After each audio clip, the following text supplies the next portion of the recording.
Hi guys, welcome back to my channel once again. This is Batok with Ola. My name is Mujala Olua, your favorite YouTuber. Have you subscribed to my channel? Do you like the videos after you've seen them? Do you leave me comments? Have you ever mailed me at houseoflivingstones@gmail.com? You should do all of those things and at least one of them per video. Thank you so much. I know you're going to do them. So today I want to continue from where we stopped in the last video, and I want to talk about the qualities of a mediator. I am a mediator, so I'm going to be reflecting on some of my own qualities too as I talk about the standard qualities of a mediator. Now, anybody can be a mediator. Someone sent me a comment on WhatsApp after watching my video and was like, oh, so anybody can be a mediator, anybody can do mediation. I'll be okay. Like they were joking that they were also going to start mediating. That's not what I meant. What I meant in the earlier video on that is that, you know, anybody can be a party in a mediation session. Anybody can subject their dispute to mediation. There are no restrictions. But today, what I mean by anybody can be a mediator is that if you would subject yourself to the proper training, you can actually mediate. Ordinarily, I'd say that as most of our cultures have, you know, traces of mediation. You know, we do all these settlements whereby we help parties reach compromise, and I feel that that's mediation in another dimension. But now that it's been canonized, you need to go through training, whether you're a lawyer or not. Now that's another important thing to note. You do not have to be a lawyer to be a mediator. I am a lawyer. I started my mediation training in law school. You know, we had those trainings, and then, you know, I became a mediator, and then I went for further training. Okay, I've also done the I've done the ICMC training as well. I've done some courses online, you know. So those are things that you should subject yourself to if you want to be an accredited or a certified or standard mediator, apart from the normal informal mediation that everybody can do once you are reasonable, cerebral, and, you know, you are patient enough. So let's look at the qualities of a mediator. The first quality is that a mediator is non-judgmental. Very important. If you're a mediator, you're a neutral third party, so you cannot take sides. Even if you're taking sides in your mind, which is, you know, sometimes unavoidable because we're human beings, you should not reflect it in your conduct, in your speech, in what you do or do not do to the parties or during the mediation session. So a mediator is non-judgmental. Whatever you say to the parties, even if someone has disclosed that they have just murdered someone, you are not a court of law, okay? You're not a judge. You are a mediator. You're a facilitator. You should not hand down, you know, judgments. You know, I have a senior friend that we call instant judgment. I used to call her instant judgment sometimes because she will just narrate a case and she will give the judgment immediately. Such person ought to be this and this. Maybe they didn't watch this video, so you cannot be like that, okay? A mediator must be non-judgmental, okay?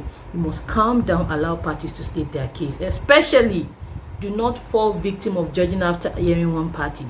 Audi or Tehran party, and don't forget the second video, I think, addresses that. Always listen to the other side and do not judge. Let parties make their own decisions, okay? You can only encourage them. So what do you want? What do you want to do for them? You've heard their complaint.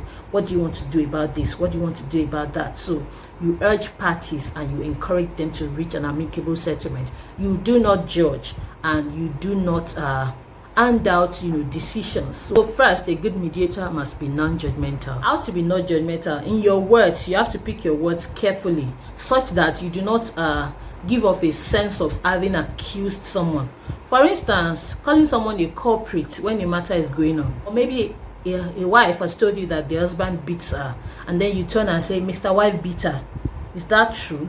You know, you've already judged. You cannot say things like that. So mediation, being not judgmental in mediation, has to do with the things you say and how you say it, the way you look, you know, your tone, your facial expression, you know, your countenance, you know, in the mediation process. Or maybe someone says something that's like a pet peeve to you, and then your face is all so strong, you know, frowning face, just because of what someone said that turned you off. So you have to be a master of your emotions as a mediator. Do not give off the judgment that is in your heart, even if you decide to be judgmental based on your human proximities and propensities. So a mediator must not judge. A mediator must be non-judgmental. Very important. The second thing is that a mediator must be empathetic. I think I have this quality. Sometimes a party is narrating a story that is so moving, shedding tears. So thank God I wear glasses, so it's not easily discernible, and then I have my face towel always at hand. And sometimes a party is weeping while they are talking. You don't say continue saying what you're saying. Sometimes I just tell them, please pull yourself together. I always have a pack of serviettes. So if the mediation is holding my office, so I just offer them a serviette paper, for them to wipe their tears, and I ask them to take a moment to pull themselves together before we continue.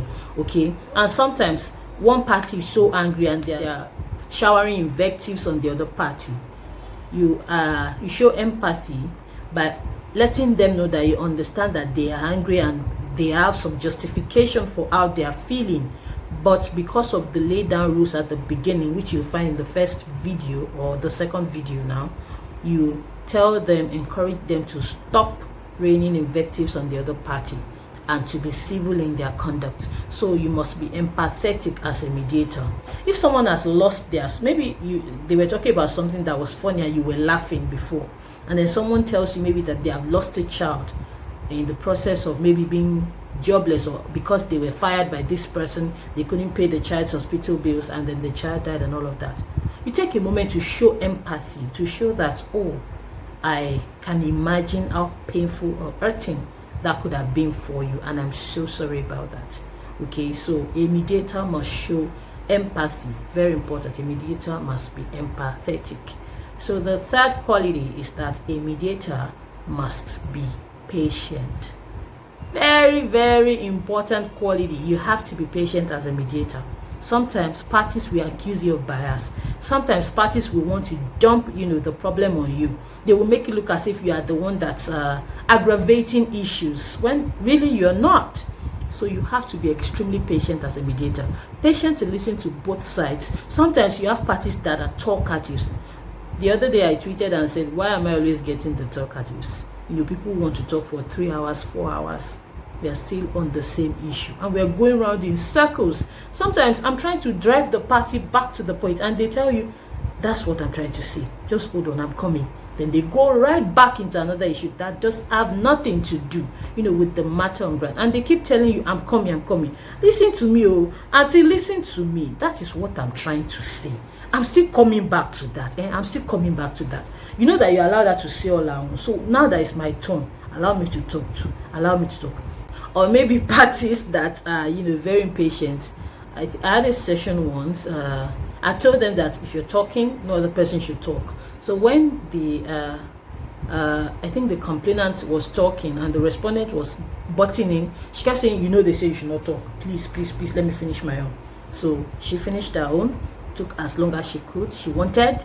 And then when it was time for the respondent to respond, at every point she was butting in. I kept warning her, I kept, cautioning her, but she kept on butting. This woman kept on butting, almost wanting to silence the respondent. But you are the one that brought them here for mediation.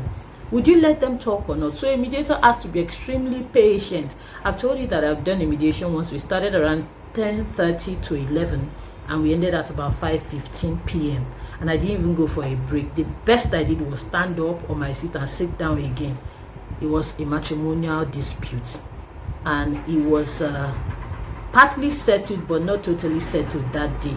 So you can imagine that's another issue with mediation. So a mediator has to be extremely patient. A mediator must be able to take charge. That's one quality that is very important. Sometimes parties will try to take over your mediation session. You have to let them know that you are the mediator here, you are the facilitator here. If they could settle their matter, they shouldn't have come to you.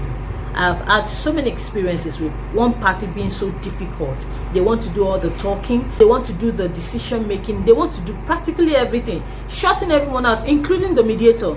You have to let them know, this is my mediation session, not yours. You're a party, they are a party. I will facilitate. You can't take over the process. So very important, a mediator must learn to take charge. It's a very important quality. A mediator must take charge. Another quality of a mediator is that a mediator has to be an effective listener. An effective listener. What does effective listening mean? It means that you're not just listening for what is being said, but you're listening for what is not being said.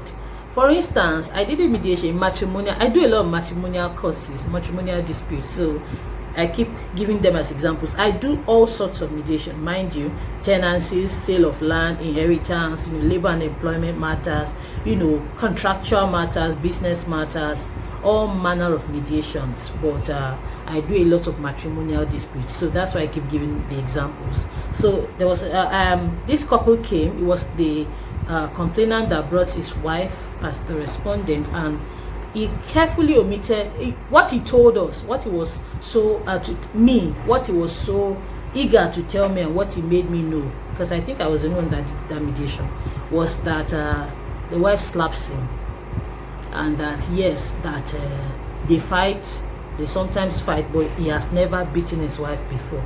He made that clear. So when the wife was narrating her own story, she made me know that he was always beating and battering her, and that they were always fighting.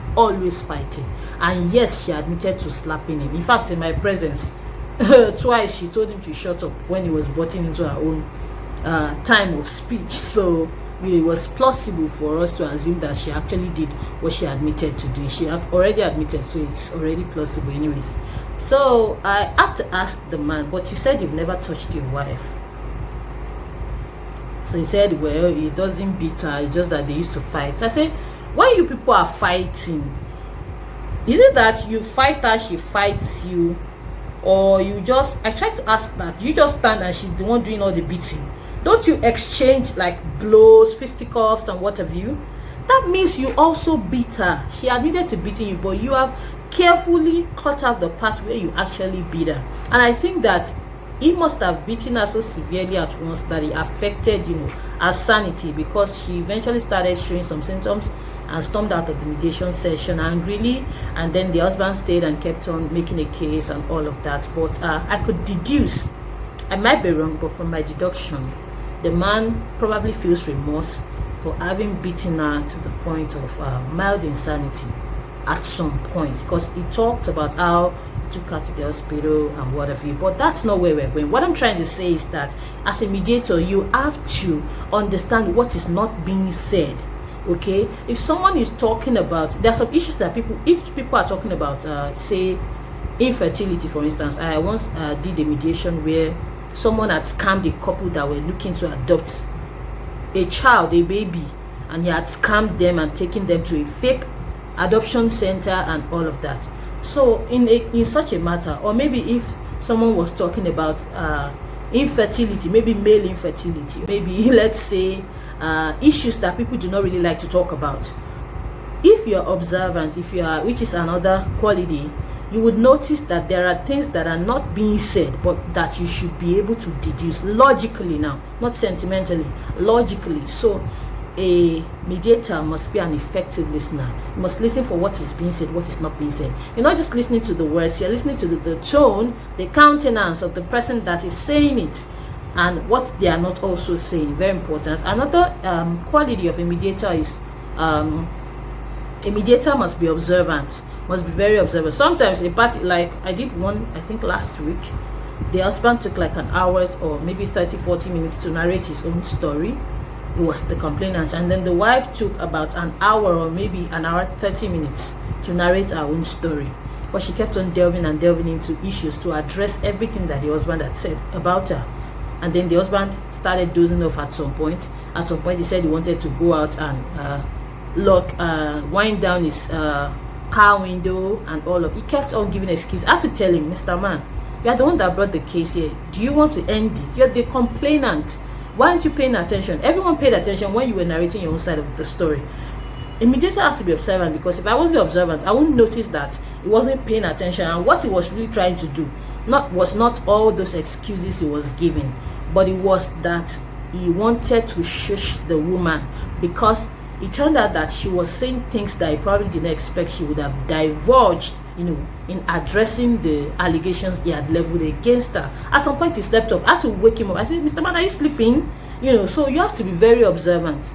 You have to keep looking at the parties, look at what they are doing and what they are not doing. Very observant, so that you'll be able to reach an amicable settlement. It's very important. A mediator must also be impartial, okay? impartiality is a very important quality, perhaps the most important quality of a mediator, because your work is facilitating. So you must be impartial. Parties must not be able to predict that, oh, I already know this is where the mediator is going, this is what the decision will be. I tell you that some parties come with their own decision in mind, just waiting to force it down your throat. As a mediator, you must not allow that. You must be impartial. When parties are telling their stories, you must not have, handed down judgments already, and you must not show bias. If, for instance, you are of a faith and one party is of another faith, you must not show, bigotry or discrimination towards them. You must be impartial, notwithstanding. Even if someone of your faith is the person that has brought the matter, or is a person before you, you must not decide in their, you can't even decide anyways, but you must not show partiality to them based on faith, religion, tribal affiliations. Maybe you went to the same school, or you are both lawyers, or you found out that maybe the person is even your colleague in the profession, whatever profession, or what have you, or maybe they are your neighbor at home. You cannot allow that to affect you. Okay, a mediator must be impartial. Very important. A mediator must be intelligent. You must be very intelligent. Sometimes mediation takes me into calculations, and honestly, I'm a lawyer, so once I got my what did I get in mathematics? So once I got my C4 in WASI, I was so happy that I'm done with math.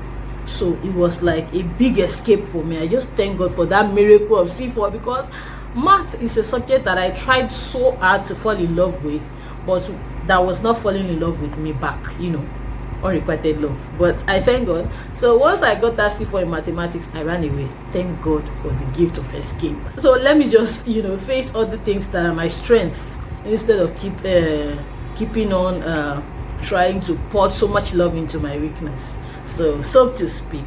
But as a mediator, sometimes I have to do a lot of calculations. When someone is alleging that I paid so and so to this person, I paid so and so to this person, sometimes I have to compare bank statements. I've had to do that. Sometimes I have to list out payments that have been made in tranches and then add them up and compare it to what the person has said that they pay, or they paid, or they owe the other person, or the other person owes them.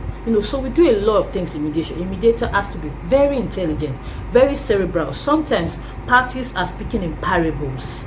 You have to be able to decipher what they are trying to say, even if they would not speak plainly. Sometimes they inject a saying that means something else, maybe a colloquial parlance. So you have to be all around. You have to be an all-rounder as a mediator. Very intelligent, to understand parties, and so that you can be able to reach amicable settlements. One time, a man came, an elderly man. They were fighting over land. It was a property issue. He and a woman, and some women rather. So one of the sittings, the man, he would speak English, he would speak Yoruba.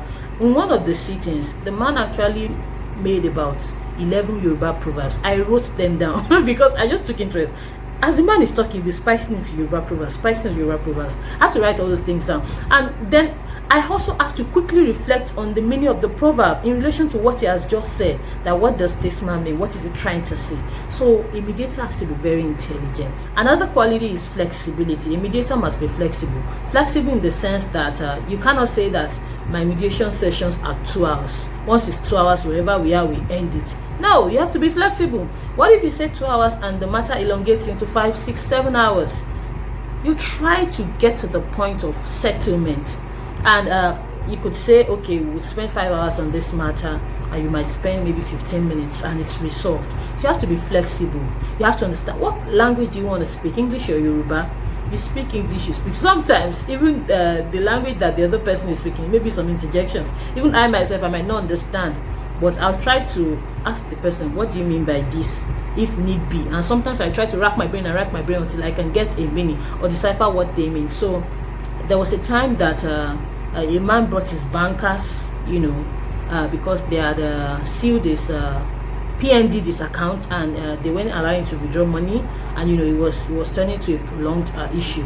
And then when we wanted to start, I said, what language do you like? I said that in video too, that you ask the parties the language they like to speak. Because we are down here in Southwest, I'm allowed to speak English and Yoruba. Sometimes I have to speak Pidgin, to parties. Yeah. So this man, I said, what language? The man said, you speak Yoruba. Then the banker said he will speak English because English is the language of his job. And then I asked the man, I said, is that okay? The man said he's just pretending that he's been speaking Yoruba to them in the banking all this while, and they've been responding to him. I said, okay. And then I was not like, Mr. Banker, what's your tribe? He said he's a Yoruba man. I said, and you can't speak Yoruba. I said something, and then he took offense. I quickly withdrew what I said. So I said, okay, we are going to speak both. I will interpret to Baba whatever you say that he does not understand, and vice versa. So we were able to continue with the session. Best believe that this banker, when things got heated, and we were digging into serious issues, he started speaking Yoruba on his own volition. Can you imagine? So what if I wasn't flexible and I said that, okay, we all speak Yoruba, and he took offense and left, or got angry and said he's not going to partake in the session? Or maybe I said, let's speak English, and Baba now says that you can't speak English, you can't shut me out, I'm the complainant in the matter. So you have to be extremely flexible. You have to, there are times that I finish mediation and one party will stand up and start praying according to their faith for me. Now, I didn't ask for prayers. It's not a religious gathering. But here they are praying. I have to honor them by saying amen, or by at least maintaining silence, until they finish whatever it is they are saying to whatever God they are praying to. So, we have to do that. And, you have to be flexible also in the sense that, I put rules and regulations down, like I told you in the second video. And sometimes you tell parties, okay, put off your phone, put it on silence. Ordinarily, we're supposed to tell them to put it off. But sometimes most times in my own discretion, I just tell them put it on silence, so that if it's an important call, sometimes we take all day, and sometimes these people are businessmen and women, people who need to get contracts, who need to talk to their children, who need to talk to this and that. So we cannot prevent them from doing that, or maybe they need to text someone back or do something. So I say just put it on silence, so that if it rings, or if you have a call or a notification, it will just be you. Sometimes these people will not put it on silence, and the phone will be ringing, blah blah blah, and they will pick it right there in my presence.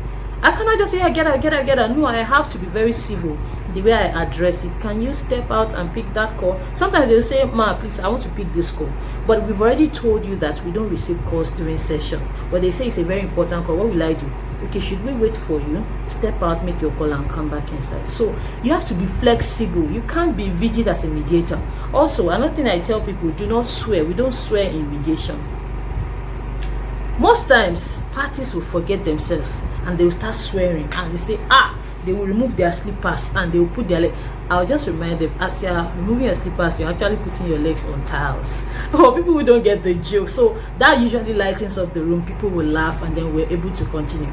Because you know that in this part of the world, we are always so eager to call an external supreme being to us as our witness in cases with our fellow humans, because we believe that people won't take our words for what they are.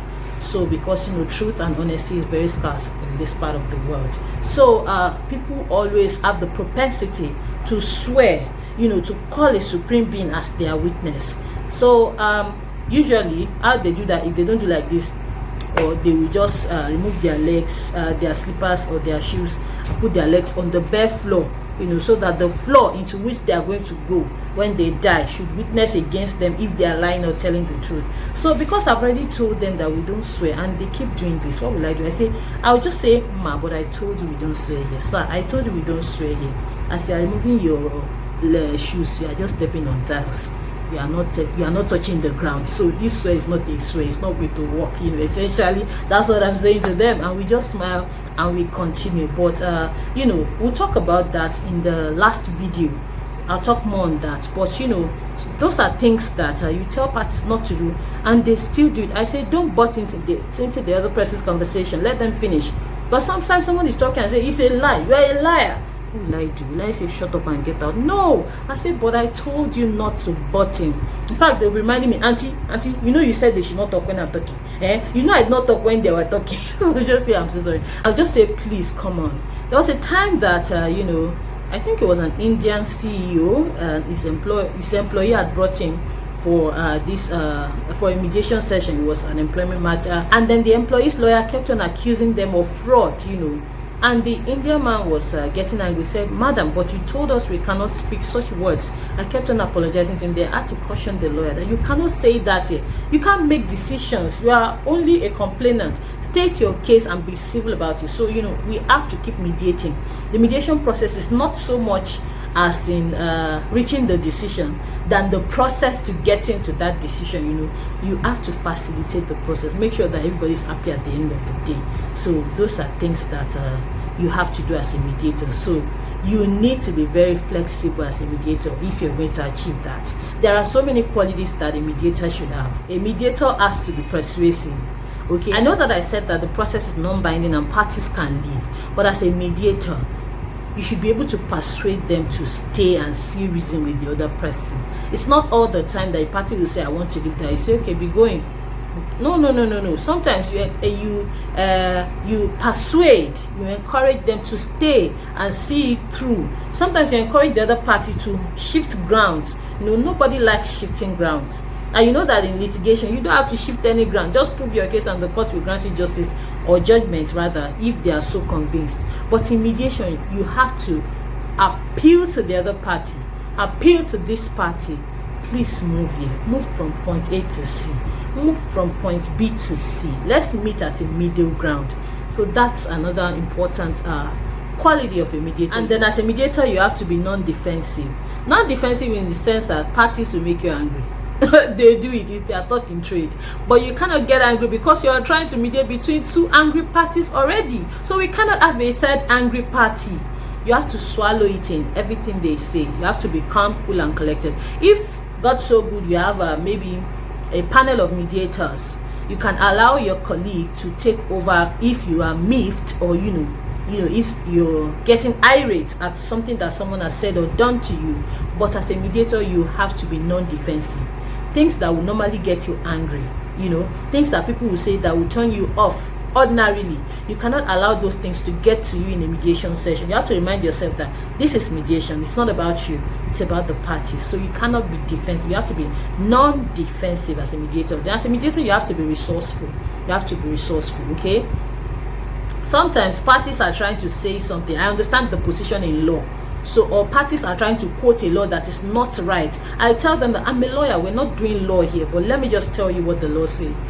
Then I'll give them a little schooling, and then we move on from there. Sometimes parties are using one big English that the other party does not understand. I explain this is what they mean, sometimes a party is angry that someone has spoken in their language in the middle of their own explanation. I explain this is what they mean by their language. One time a police officer's landlord, the agents of the landlord brought him to eject him, and the man could not speak Yoruba.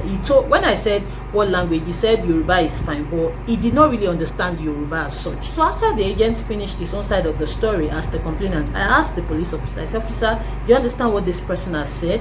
He said yes, and then he angrily started his own side of the story. So I had to stop myself. "Officer, did you hear what he said at all? This and this and this and this are what he said. He did not say anything bad about you. He only said that you're a good person since you've been in the house, and that when he took over the management of the house, that it is the landlord that said that he should eject you, and he has also brought about 2 of your other tenants here, so you're not the only one." The officer now calmed down. That was when I realized that the person had not said anything bad or terrible about him, when he spoke in Yoruba. So a mediator has to be resourceful. So you have to understand what people are saying. You have to understand colloquial parlance. Sometimes people are speaking streets. You have to grab it on time, and if the other person does not understand, you explain this is what they mean, okay? So you have to be very resourceful as a mediator, very resourceful, very, very resourceful. You have to be up to date, okay? Maybe someone is alluding to maybe something that happened in town, or maybe some news, some new events, or some happening. You have to be up to date as a mediator, and you have to be able to go along with them. That, okay, you mean this thing that happened in 1969? Oh, you were part of that? Or did it affect this situation? Is that how this came about? So you have to be extremely resourceful as a mediator. You have to understand, the principles of trade, of contracts, of relations, all types of relations, such that if someone is, for instance, I told you about how in that labor and employment law, I had to cite the new position of the National Industrial Court on firing an employee in the middle of a month. So I had to explain to that person. Why? Because I had read that law, I had even reviewed it, I had even written an article about it. So you have to be very resourceful as a mediator. You have to understand the law as well. When someone is trying to, sometimes parties come and they are quoting the wrong law, or they are quoting the law wrongly. I have to tell them that no, this is what the law actually says. But let's not apply that. Let's talk about amicable settlement. So very important. You have to be able to also use proverbs, use sayings, wise sayings. You have to be able to inject maybe some colloquial parlance into your conversations. You have to be able to make parties happy, make them smile, make them laugh, douse tension. You have to be resourceful. Resourcefulness will also help you to know that it's time for caucus, like I discussed in the third video. Or maybe we don't need caucus, let's just continue. So a mediator must be resourceful. Another thing is that as a mediator, you most likely bear the brunt, so you also probably be a scapegoat for the party's anger. They will dump everything on you. So a mediator must also learn to be a scapegoat, so to speak, and so many other qualities. But essentially, the mediator must be a well-rounded individual, person that does not bear grudges, person that does not take matters be too serious. Don't take matters too serious. Don't back one party. Don't put one party on your back against the other party, because who knows, you might reach an amicable settlement, but you've destroyed your own credibility. So a mediator must be a well-rounded person. And in the last video, we're going to be talking about mediation tactics. Those are techniques, those are resources, those are things that can help you to be a good mediator in the mediation process, the actual mediation process. Things like verbal, non-verbal cues, what have you. So I hope you watched that also, which is the last video on mediation. I might do other videos on mediation, but for this 6-part series, that will be the last video, and I really appreciate it if you would watch it. If you would let me know in the comments that, oh, I started from video 1 and I finished here video 6. That would be really, really, really awesome. Thank you for watching till now. I will see you in my very next video. Toodles.